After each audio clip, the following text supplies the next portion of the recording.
முதல் திருவரையில 66வது பக்கம். தீராதவைகள் தீர்வது திருநீற்று திருப்பதி.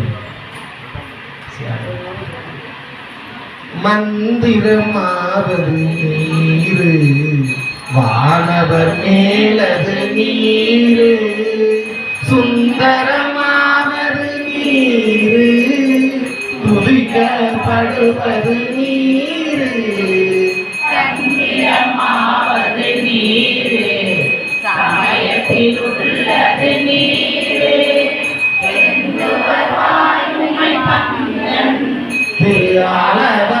திருநீரே வேதத்தில் உள்ளது நீரு வெண்ணுய தீர்ப்பது நீரு